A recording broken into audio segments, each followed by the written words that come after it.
What's up, everybody? You are watching Otto's 2019 Want List Year in Review. Did I get the books that I wanted to? Was I able to procure some other books? You're going to have to watch this video and find out. Thank you for watching Otto on 3 Bed in the Basement. As you can see, these are the 6 books that I put up on my 2019 Want List. Some heavy hitters, Silver Age, Bronze Age, and Modern. So come take a ride with me and let's find out what I picked up and what else I got, because it was a very surprising year in comics. So thank you. First book I found was at my honey hole, and it is X-Men 109, first appearance of Weapon X. As you guys know, I'm a huge X-Men fan, and I saw this book and I said, this is a great book for a very valued raw price. Sent it in, it came back at 9.6. So close. But the next book is part of my collection, is something that I like to collect, is Legion of Doom characters, especially Solomon Grundy. You know, growing up as a huge Super Friends fan, especially with the Legion of Doom. So I was able to pick this book up. This is the first appearance of Solomon Grundy. And, you know, it's got Dr. Fate. It's got the Silver Age characters on it. It's just a great book at a relatively high grade. 8.0 is, I believe, a high grade. And I wasn't going to let this book go through my hands, so I did pick this up. I had a raw that I sold to put a down payment down on this book, but I did pick it up and very happy to have it. Now, the next book is a modern key that I probably did pay fair market value for, but it was important that I get it, and then I messed around with it, and I'll show you what I did with it. So it was Avenging Spider-Man #9, and we know that cover, very hard to come by, Terry Dodson, big book, especially with Ms. Marvel coming out, and I thought I could get a 9.8 out of it, you know, and I knew C2E2 was coming up last year, and my good friends at Rocket Comics were going to be there. They facilitated 3 signatures for me. Sue DeConnick, also Terry Dodson, his wife Rachel Dodson. I had the book triple signed. I was hoping back for a triple signed 9.8, but I did get a triple signed 9.6. And, you know, to have all those people handle it and still get a 9, keep the same grade is a great job, thanks to Rocket Comics. Now, Batman Who Laughs, very popular character. Justin had both copies of it, 9.4, the variant and the regular, at the linear grade of 9.4, so I couldn't pass those up. So as you guys know, I'm a linear collector, and these are pretty cool. Now, the next book is a modern key that we all know, The Walking Dead, and I do consider it a modern key.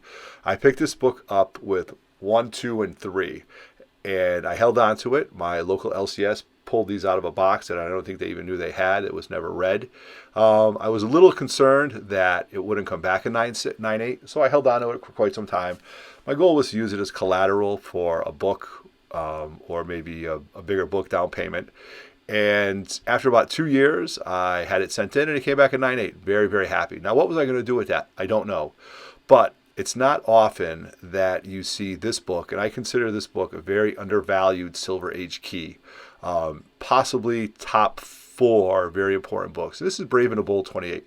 This book predates FF #1. I just want you guys to know that. And as growing up as a Super Friends fan, the Justice League was the same thing to me. So when I picked this book up, I was ecstatic. Now, just so you know, when you look at books and keys and modern keys and stuff like that, you should look at the census. I always look at the CGC census to see how many books are graded, just to have an idea of what I have, you know, the rarity of it, you know, and different factors like that. So when I went and looked at it, I don't know the exact number, but let's say there was 2,200 Walking Dead 9.8s, 2,200 9.8s alone. That's not counting your 9.6s, your 9.4s, or anything like that. 2,200 9.8s in the census for a modern key. Now, I looked at the Brave and the Bold 28.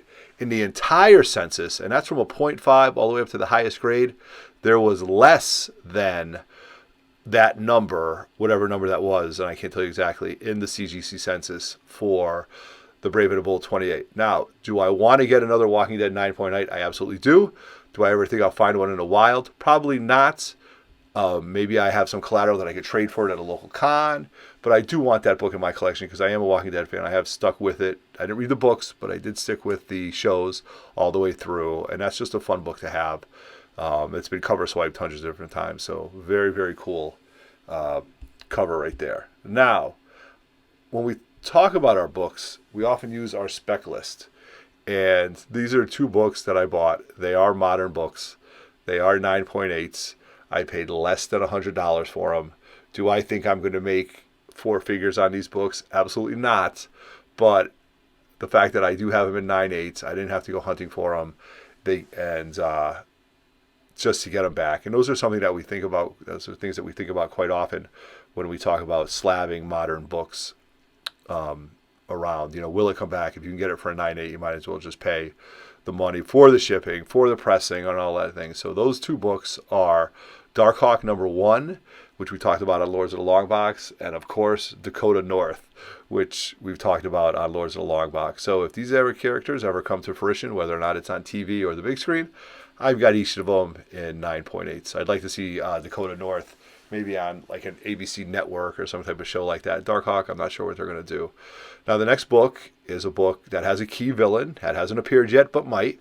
I have many copies of this book, and the fact that I couldn't get a 9.8 out of it just discouraged me. So I actually used Facebook Marketplace and found the first appearance of Omega Red 9.8 for well under $100 with shipping. So I communicated with the seller, and I got the deal done. And happy to have that. Now I'll figure out what I'm going to do with my 20 copies, raw copies. Now, talk about long-term spec list. This king-size special just popped recently within the past year. This is the first appearance of a Nihilist and also Franklin Richards.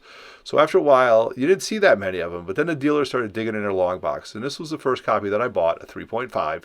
I'm going to start buying these up, I think. And you can see not only do I have a 3.5, but I have a 5.5 also in the collection.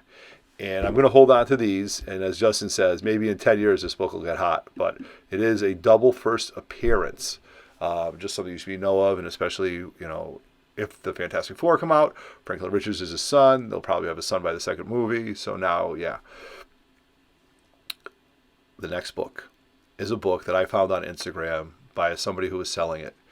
And they said that he was selling it at a 2.0 price because that's the CGC grade. First of all, it's an old CGC case.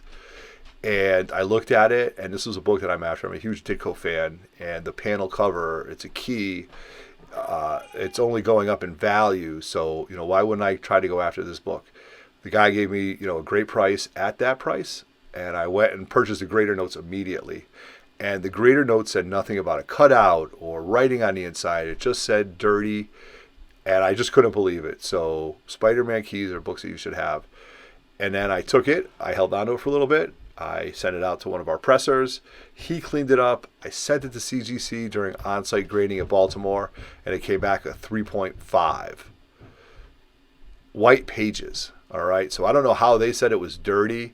That's exactly what I thought. So when you look about comic book purchasing and investing, I feel that this was a great move for me. Not that I'll sell it, but if I ever had to, I'll know that at a $425 purchase price at a 2.0, I'll at least be getting somewhere around $600 to $800 in that grade. So in keeping with the Spider-Man keys, we have a few LCSs that we go to, and I never encountered this, so it was pretty bizarre when it happened. I found an Amazing Spider-Man #2. And it looked like it'd seen better days, but my LCS owner gave me a great price. And when I sent it out, it came back a 4.0, which I couldn't believe it. I didn't think it was more than a 3 or a 3.5, but it came back a purple label, the purple label of death. So I did some investigation. I said, you know what? I'm going to hold on to it. I waited 6 months. I knew sometimes with restoration, you lose a grade, you lose a half a grade. You might even go up with resto removal. So that was the first time I did this. And I did it at Terrificon.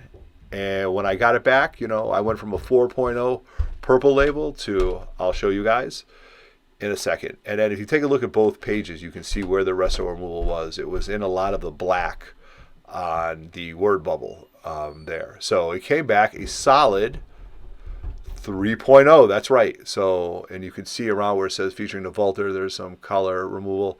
There's also some color removal in the wings, but definitely a book that, for what I prayed for, and I'm definitely above that and another Spider-Man key. It is probably the third appearance of Spider-Man, maybe fourth. 1, 2, 3, probably fourth, yeah. Next book, X-Men book. I'm getting all these from 129 through 136, The Death of Phoenix, all in the same grade. Not an 8.5. This was a book that I bought raw, submitted it myself, and came back in 8.5. Probably going to sell it to go after a 9.2 129 was the initial book. We all know that run. My favorite run of all times. And I've got that at a 9.2. I think I've got 131 at a 9.2. So I'm going to keep it linear and get all of those in a 9.2. Next book. Wait till you see this. Captain Britain, first appearance, newspaper, oversized comic, 9.0 old label, hot character. It has a mask in it. I mean, it's got a story by Jim Steranko. It's got a story by Larry Lieber in it. It's newspaper. I mean, there couldn't be any more unique books. And this never came out in the U.S. This came out over in England to help promote comic books over there. And a 9.0.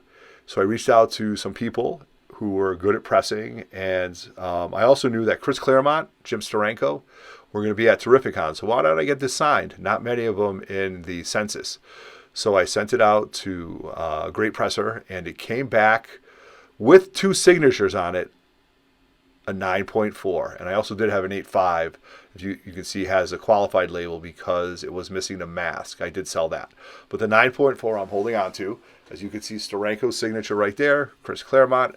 Not many of these in the census at all. If this guy makes it to the big screen, then this book is going to blow, and we'll see what happens. And I did purchase this off Instagram, off KP Henderson. If you ever follow him on Instagram. He's got one amazing collection.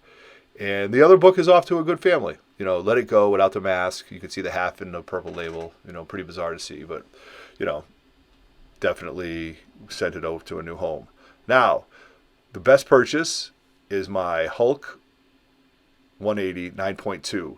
Because the key book in my collection is a Hulk 181 9.2. So now I have both of these at the same grade, and they look pretty nice. My goal by the end of 2020 is to get 9.2 in 182. Sure, I could go buy it on eBay, but that's not a way that I collect. I like to go out into the wild. I like to find it in vendors. I mean, this was found in a long box with a guy that had lots and lots of keys up, and he just didn't have this book. And then by the good eye of Nemesis Prime, I was able to procure it and leave Baltimore Comic-Con with it. Now, again, linear. Not only do I collect these books, but if I have the books, I've been buying the cards to go with it. Not in the same grade. I wish I had this book at a 10. But this summer I did get both 48 and 49 at a 5.5. I had a 3.0 in the 49. I had a 4.5 in the 49. And my 50, believe it or not, was a 7.5 that I traded. And now I just have to get that one at a 5.5. My goal is to have all 3 of these in a 7.5. But this book is just, it's not very touchable right now, in my opinion. And you can wait till it cools down. However, digging through some of my old stuff, I got stuff packed away. Could you believe I found a copy of 149 Beat to Hell, coverless, folded over, in between 2 old encyclopedias that I haven't used in probably 35 years. I'm even dating myself by saying encyclopedias. So yeah, I do have this. I am going to send this off to CGC because I think it'll look good, nice in the display, and it'll come back a no grade. Now, House of Secrets 92, a book that I wasn't looking for, but again, I'm not going to pass up. Happens to be a DC key. Louise Simonson, the cover model. This is the first appearance of Swamp Thing. Swamp Thing was great on DC streaming. It got cut. It'll come back. This is another book that, you know, low print run. Not really people wanted to see it. They were throwing out some monsters to throw it out there to see what would happen with it. And then obviously you got Man-Thing from it. But this was a great book to have. Came back at CG3 3.5. Now I'm also buying Diamond Select statues, which, you know, I do have the premier statues, Hulk 181 and Wolverine, but I just don't have a lot of room to display it. So I did pick this Mysterio up. I think it's really, really cool looking. It's just the right size to go with my 7.0. And then I did buy the card to go with it also. So again, just very, very cool part of my collection. I'm a huge Ditko fan, like I've said before, and especially Mysterio.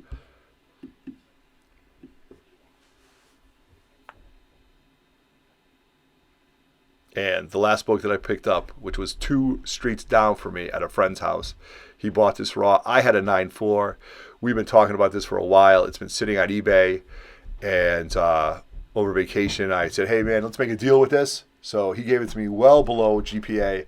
I sold my 9.4 at about GPA. So now I have a 9.8 NYX3, the first appearance of Laura Kearney, which got hot for a minute. It stayed hot. Low print run. We all know that. So thank you very much for watching Otto's 2019 year in review. And check out our sponsors at Rocket Comics.